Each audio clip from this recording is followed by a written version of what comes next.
आवाज़ आपकी न्यूज़ के सभी दर्शकों को नमस्कार।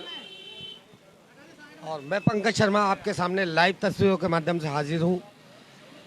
पिछले कुछ दिनों से, जैसे कि आप गंगापुर सिटी में देख रहे हैं, पिछले कुछ दिनों से मदरसा पैरा टीचर्स और जो भी संविदा पे लगे हुए पैरा टीचर्स हैं, उनके द्वारा राजस्थान गवर्नमेंट से, राजस्थान सरकार से, मुख्यमंत्री गहलोत सरकार से ये डिमांड की जा रही है कि हमें परमानेंट किया जाए। और उनके घोषणा पत्र में भी ये था जब वो चुनाव लड़े थे और उन्होंने इस बात की घोषणा की थी। और जिस तरह से अभी कुछ दिनों पहले इनके द्वारा एक ज्ञापन भी दिया गया था और उसमें इन्होंने कहा था कि कुछ दिनों बाद हमारी ओर से अनशन भी होगा और हम आगे की जो भी हमारी रणनीति है वो हम आपको बताएंगे। तो उसी के तहत जैसा कि इनके द्वारा कई दिनों से ये मुहिम चलाई जा रही है और पूरे राजस्थान में ये मुहिम चल रही है, क्योंकि राजस्थान गवर्नमेंट इनकी बातों को अभी हल्के में लेके चल रही है।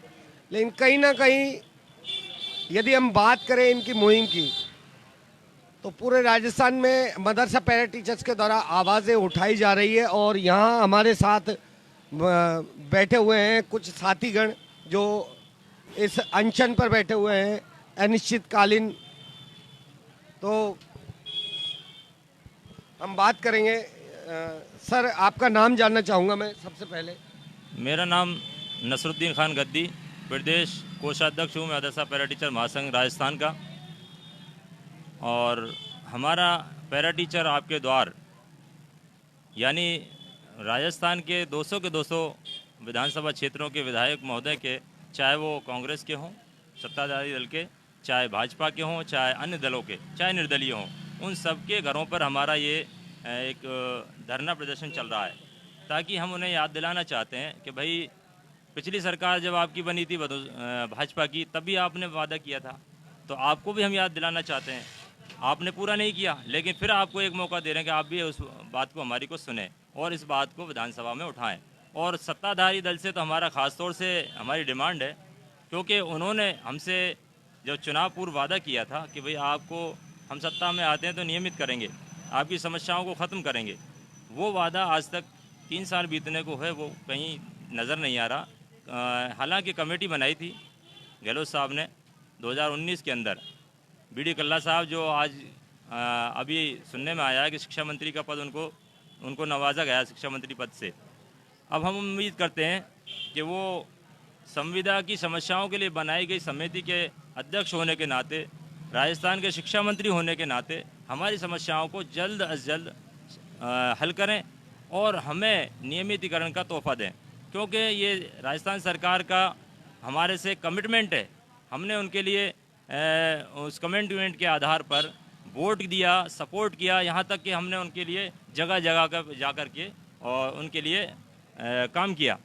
इसमें कोई दोहराए नहीं है, इसको छुपाना भी नहीं हम नहीं चाहते, क्योंकि हमने जब काम किया है, हमने जब उनके लिए उनने जो वादा किया था उसको पूरा करने के लिए हमने उनके लिए काम किया, तो अब उनकी बारी है, अब उनकी जिम्मेदारी बनती है कि वो हमारा काम शीघ्र पूरा करें। आज इसी मांग को लेकर के एक कांग्रेस का पूर्व विधायक का पुत्र, कांग्रेस के पूर्व विधायक गुजरे हैं, भालू खां जी।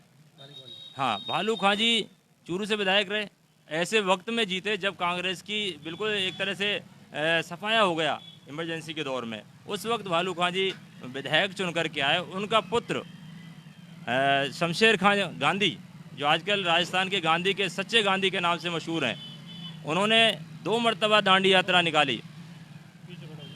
एक महात्मा गांधी जी हुए जिन्होंने दांडी यात्रा की थी नमक आंदोलन के रूप में, एक गांधी जो हुए हैं दूसरे राजस्थान के अंदर, और बल्कि मैं ये कहूँ कि भारत के अंदर ही दूसरा गांधी माना जाएगा, क्योंकि आज तक दांडी की यात्रा किसी भी राजनेता ने, किसी भी समाज सेवी ने नहीं की है, जहाँ तक इतिहास का सवाल है।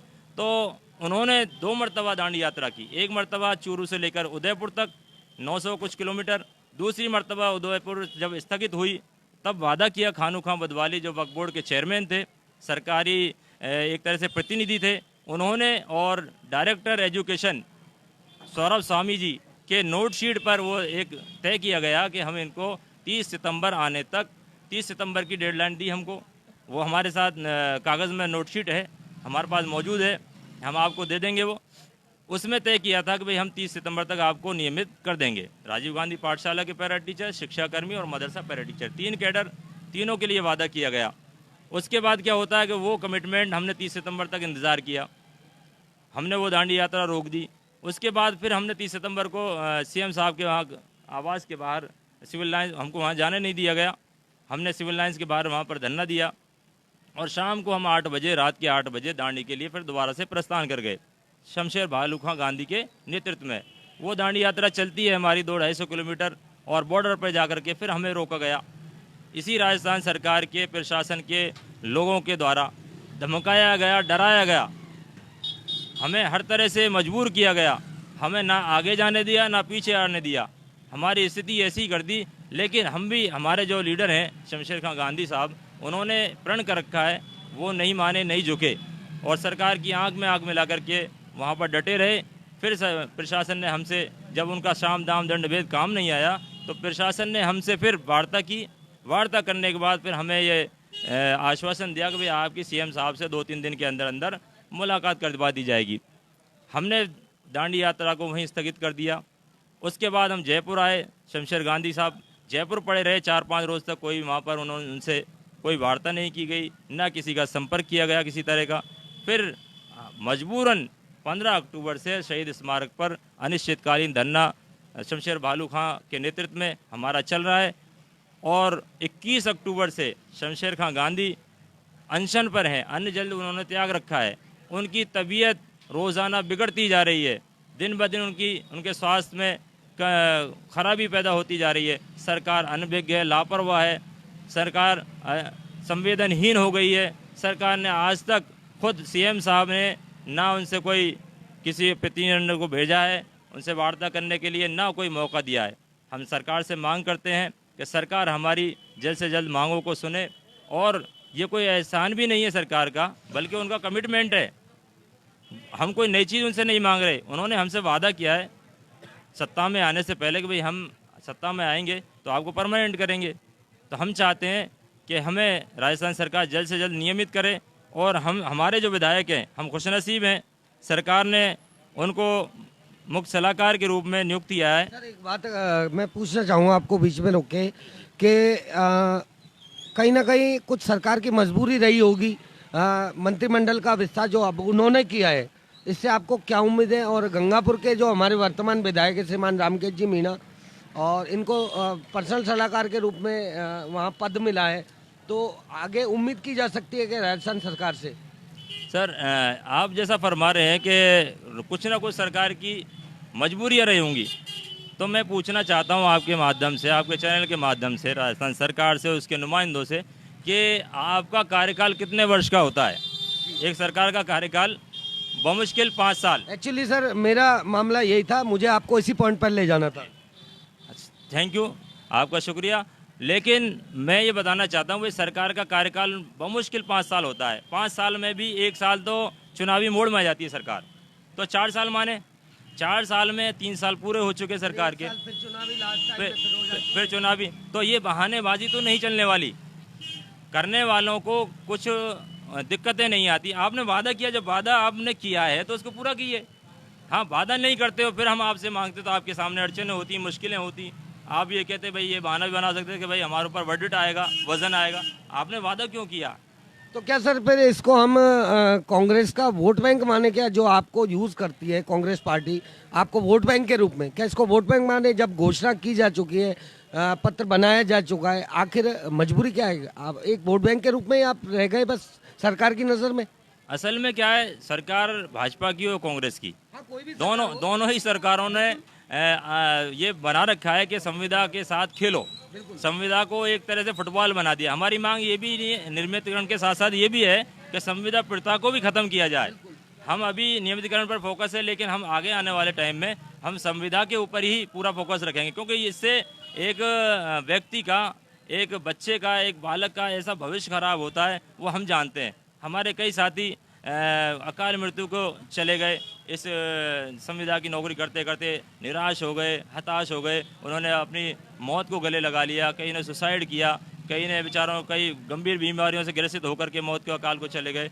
तो हम ये चाहते हैं कि ये संविदा प्रथा ही ख़त्म हो और संविदा को एक खेल बना के रख दिया है राजस्थान, खासतौर से राजस्थान के अंदर सबसे पहले जो प्रथा चालू हुई राजस्थान से चालू हुई। हम चाहते हैं कि ये संविदा प्रथा ही ख़त्म हो जाए। सर बिल्कुल आपकी बात सही है, चाहे कोई सी भी सरकार रहे, बीजेपी की रहे चाहे कांग्रेस की रहे, लेकिन कम से कम संविदा कर्मियों के लिए तो एक बार सोचना जरूरी है उनके लिए। बस हम यही तो दरख्वास्त करते हैं राजस्थान के जननायक से, अगर आप जननायक हो तो जननायक बनकर दिखलाओ। एक बार जादू तो दिखा दो, कम से कम गहलोत साहब जादू तो दिखा दो। जादूगर कहा जाता है। हमें उम्मीद भी है, हालांकि 2013 में जब इनकी सरकार थी तब भी हम संविदा शिक्षक थे, उस वक्त भी आपने शिक्षा सहायक के नाम से भर्तियां निकाली, मदरसा शिक्षा सहायक के नाम से भर्तियां निकाली। अब बदकिस्मती कहिए या आपकी इच्छा शक्ति में कुछ कमी कहिए कि आपने वो चुनावी साल में जब आप बिल्कुल चुनाव के 6 महीने नज़दीक थे तब आपने वो भर्तियां निकाली और वो कोर्ट में जाकर के अटक गई। तो हम आपसे अभी इसीलिए रिक्वेस्ट कर रहे हैं कि आप अभी से उस प्रक्रिया को शुरू करें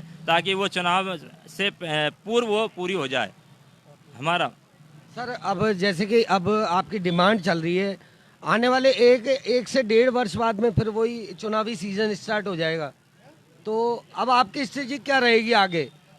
आपके पास ज़्यादा टाइम नहीं है अभी। हमारा आंदोलन ये अनिश्चित काल है और हमारा अनशन चल रहा है, भालू खां जी के नेतृत्व में चल रहा है। अभी खाली भालू खां जी अनशन पर बैठे हैं, आने वाले वक्त में देखिए आप कैसे कैसे हमारा अनशन या और प्रोग्राम आएंगे। ये आंदोलन बहुत ही बड़े ऊंचे लेवल तक जाएगा। हमने आपको पहले भी एक मरतबा रैली के रूप में जब हम एसडीएम कोर्ट आए थे तब भी हमने आगाह किया था कि आने वाला जो समय है वो यूपी चुनाव का है। यूपी के लिए सारी पार्टियां कोशिश कर रही हैं क्योंकि यूपी ही भारत के राजनीति की धुरी है। तो हम ऐसा ना हो कि कांग्रेस के लिए जो प्रियंका गांधी जी वाड्रा जो वहाँ पर कैंपेन चला रही हैं उसमें मुश्किलें खड़ी हों, हम ये आंदोलन को उधर भी डाइवर्ट कर सकते हैं। अगर हमारी मांगों को समय पर नहीं सुना गया, हमारा हल नहीं किया गया, और हमें उम्मीद है जननायक जी से कि हमारा काम वो ज़रूर करेंगे। इसी से हमें तवज्जो उनकी चाहते हैं हम कि हमारी बात को जल्दी से वो चुनें। सर लास्ट टाइम जब आपने रैली निकाली थी तो आपने किसी एक व्यक्ति का जिक्र किया था जो रिटायरमेंट के नज़दीक है, शायद रिटायर भी हो चुके हैं। नहीं, अभी उनका रिटायरमेंट, हमारे एक साथी पैरा टीचर हैं, हमारे बड़े भाई हैं शकील रहमान जैदी साहब, वो उनको 20-22 साल इस संविदा की नौकरी पर हो गए हैं। आप अंदाज़ा नहीं लगा सकते कि वो और उनका परिवार किस तरीके से गुजारा उनका चल रहा है। अभी उनके घर में एक शादी है, हमने सबने तय किया है कि हम उस शादी में सहयोग करेंगे। उनके लिए हमारी तरफ से जो भी डोनेशन हम दे सकते हैं, क्योंकि सरकार ने तो उनको इस लायक नहीं किया कि वो अपने बच्चों की शादियां कर सकें। अपने बच्चों का यहाँ शादियां तो दूर की बात है, वो भरपेट भोजन भी उनको नहीं खिला सकते, कपड़े नहीं पहना सकते, क्योंकि 8-9 हज़ार में आप समझ सकते हैं कितना क्या गुजारा कर सकता है एक आदमी। तो हमने उनके लिए एक डोनेशन का वो प्लानिंग तय किया है, वो हम उसको जल्दी 1-2 दिन में करके, उनकी 15 दिसंबर को उनके घर में शादी है उनके बच्चों की, तो हम उनको डोनेशन देंगे। और 31 दिसंबर को जब उनका रिटायरमेंट होगा तो हम उनके लिए एक अलग से रिटायरमेंट प्रोग्राम रखेंगे एसडीएम कोर्ट के सामने। और अभी जल्द ही हम एक रैली, हमारे समर्थन में एक रैली बहुत ज़बरदस्त होने वाली है गंगापुर के अंदर जल्दी इसी हफ्ते में। अल्पसंख्यक समाज और भी कई दलित समाज वगैरह और भी जो सामाजिक संगठन है वो हमारे लिए खुलकर समर्थन में आ रहे हैं। वो जल्दी वो एक रैली का खाका तैयार होगा और वो रैली एक ज़बरदस्त रैली होगी गंगापुर सिटी के अंदर पैरा टीचर्स के समर्थन में। बहुत बहुत धन्यवाद सर। तो जैसा कि आप देख रहे थे घोषणा पत्र में हम तुम्हारे साथ हैं, भाई तुम संघर्ष करो, हम तुम्हारे साथ हैं, गहलोत होश में आओ, होश में आओ, होश में आओ, गहलोत होश में आओ, होश में आओ, होश में आओ, होश में आके नियमित करो, नियमित करो, नियमित करो, होश में आके नियमित करो, नियमित करो, नियमित करो। चाहे जो मजबूरी हो, हमारी मांगे पूरी हो, चाहे जो मजबूरी हो, हमारी मांगे पूरी हो। आज करो अभी करो, हमको परमानेंट करो, आज करो अभी करो, हमको परमानेंट करो। राजस्थान सरकार होश में आओ, होश में आओ, होश में आओ, होश में आके काम करो, काम करो, काम करो। तो जैसा कि आप देख रहे थे पैरा टीचर्स के लिए राजस्थान गवर्नमेंट जब बनी थी, गहलोत सरकार जब बनी थी, उस समय इनके लिए घोषणा पत्र जारी किया गया था कि ये जो भी पैरा टीचर्स है, संविदा कर्मी है, उनको नियमित कर दिया जाएगा। सरकारें कोई भी सरकार हो, चाहे बीजेपी की हो चाहे कांग्रेस की हो, लेकिन यदि पब्लिक के बारे में और जो ये टीचर्स हैं, जो भी कर्मचारी उनके बारे में नहीं सोचती है, तो सरकार में बैठे नुमाइंदे ये भली भांति जानते हैं कि ये जो लोग आपके सामने बैठे हैं या फिर जो आम नागरिक है, वो यदि सरकार बनाना जानते हैं तो सरकार को नीचे भी लाना जानते हैं। इसी के साथ हम गहलोत सरकार से गुजारिश करेंगे कि मदरसा पैरा टीचर्स और जो भी पैरा टीचर्स संविदा कर्मी हैं, उनकी मांगों को जल्द पूरा करें। ऐसा ना हो कि आपके वोट बैंक के चक्कर में आपको बैकफुट पर आना पड़े। इसी के साथ जय हिंद, वंदे मातरम।